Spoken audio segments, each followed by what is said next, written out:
Hi, everyone. This is Reshaunda Thornton. I'm Natalie Jensis. Hello. I hope you guys are hanging in there. It's a Tuesday afternoon and got a little sun here in St. Louis. And so we're gonna really kind of highlight what we're all probably have been facing. That's that thing called idle snacking. Yesterday we highlighted. What did we talk about yesterday? We talked about the healthier habitat. Oh, yeah. So yesterday we just really kind of gave some understanding of keeping that healthy habitat around you. Think about your ambiance and how that makes you feel better. And when we're kind of slow, days are slow, we develop lazy habits and our space starts to get a little cluttered, and then we kind of get cluttered by it. So we want to clear up space, create a positive mentality by making sure that our habitat is also healthy. And now they gave some really good examples of other ways of making it healthy. So please take a moment to go back and watch it. But today, I'm sure most of you guys are at home.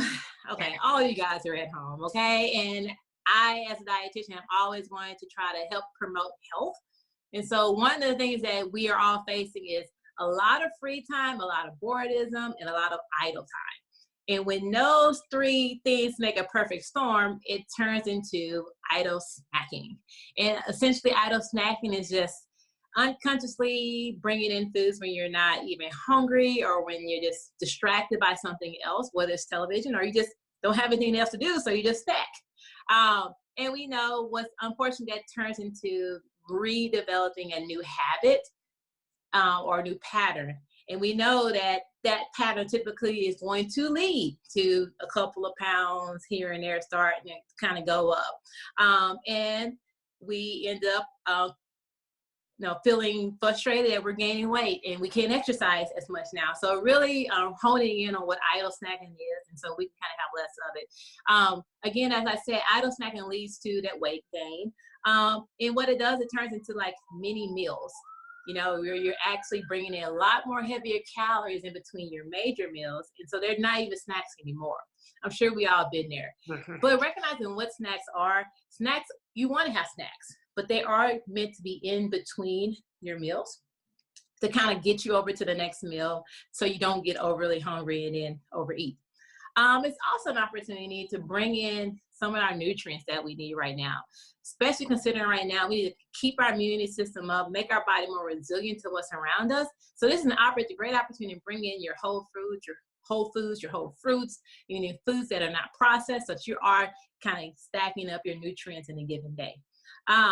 And so recognizing, if you're idle snacking and if that's happening, we're going to really kind of give you some steps into maybe how to kind of minimize it or manage it.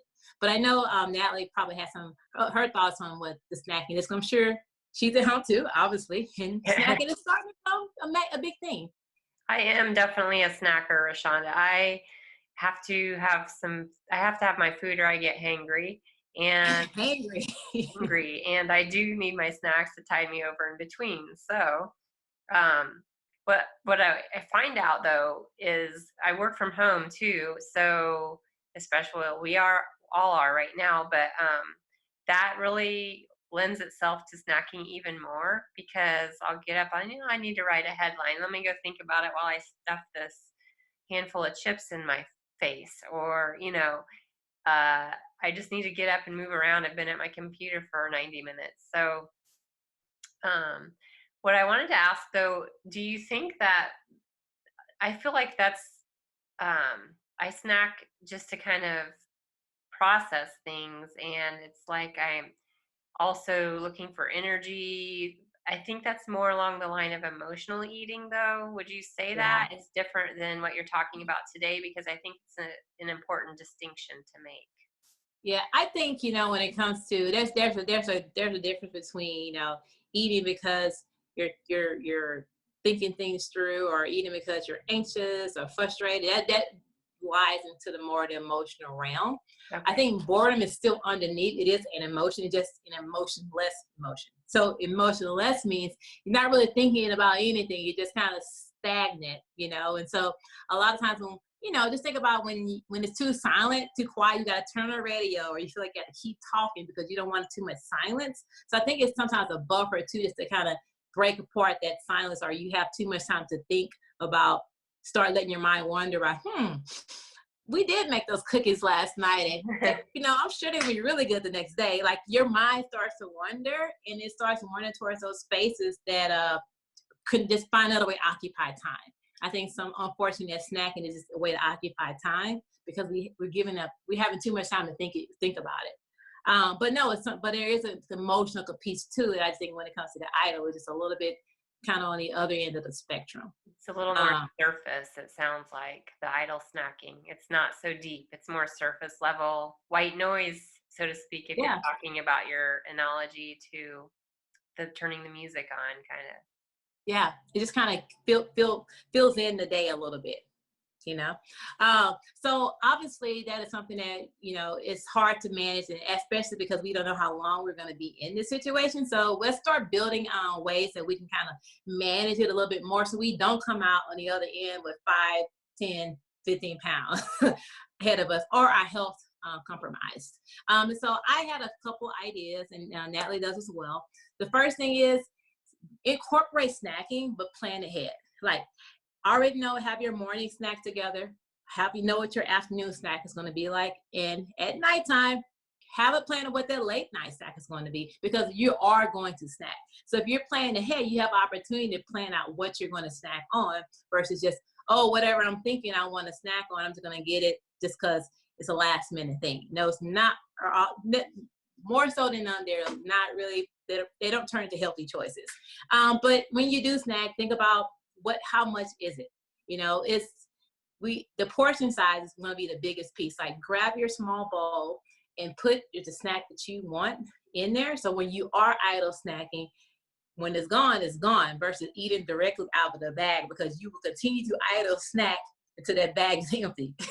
So recognize that if you plan ahead and portion size it out, that will allow you to still have your snack, but at least it's already kind of relegated to how much you're really going to need, and not to where you're also recognizing, okay, I'm pretty much done if the bowl is empty. And another thing is snack is going to happen. So even just switching what you're snacking, bringing in some of the healthier choices. So that if you are idle snacking, each calorie that you're putting in is nutrient dense, it's healthy for your body versus just something that's not going to be beneficial. Now, I know you had some great examples of that. Yeah, and I want to just backtrack and back up the idea of portion size, which recently I've been looking at the packaging to say, what do they consider a serving? And it's a little bit eye-opening. Sometimes you're like, oh, that's not very much compared to what I was eating. So it kind of, if you store that in your memory, you'll be more conscious of it and less likely to eat too much the next time, if you start paying attention to that. Great example.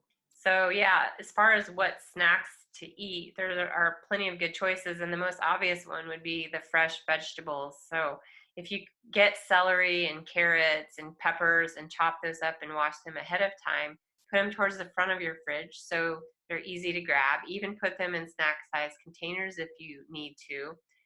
Make it easy for you to go grab those, and instead of going to the cabinet where the less healthy snacks might be. Then the nuts and seeds we were talking about a little bit, and you reminded me that they're heavier in the fats and proteins, so you want to eat them earlier in the day. But if you need a snack, they make, look at your portion size of those too, very much so, because you don't want too much of the health of the fats, even though they are healthier fats. And seeds are a great option because, like pumpkin seeds or sunflower seeds with not too much salt, ideally. It's the hand to mouth thing multiple times, and it's a slow go if you're just doing one at a time. So it kind of, I like that. You feel like you're eating more, I guess. You just stretch it out a little bit. Yeah. And something like, if you need something a little carbier, you could do a cleaner type of brown rice crackers that are a little, at least you're getting a little bit of fiber out of that. And again, looking at the portion sizes, I like plantain chips myself, or the sweet potato chips if you're looking at the non-whole foods. So you touch on this too about the mindset around it, and just, not beating yourself up. if you do have the less healthy snacks, just to not eat them every day and a lot of them. Hmm. Yeah, that's the biggest piece too. Like, it's they're already try not to make restrictions of saying, "Hey, I'm not gonna eat my favorite chips this whole entire time." You're gonna be miserable. So how about instead just incorporate? Okay, on a couple of days of the week, one of my snacks is gonna be one of my favorite go-to chips.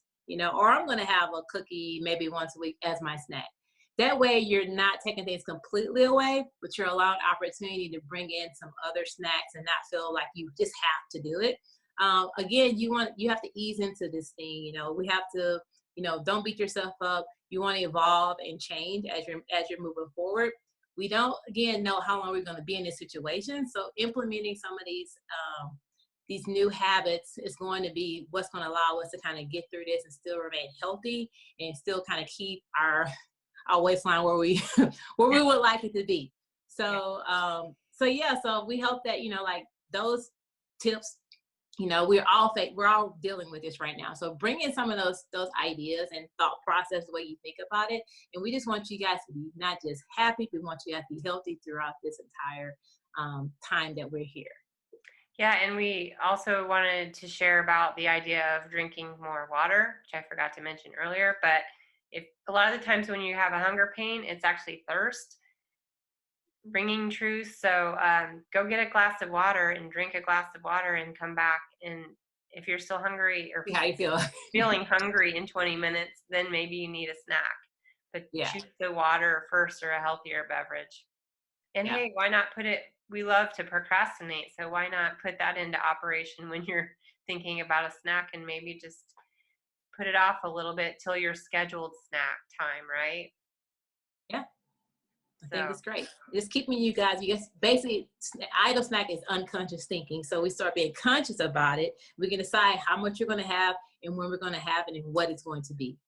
And yep. then you can progress on. Yeah. So thank you guys. Hope that helps. Continue to share these messaging. Everyone needs it. And we will be here tomorrow to come with another topic on 30 days, 30 ways to better health, wellness, and mindset. Thanks, guys. Have a good one. Bye bye. Bye.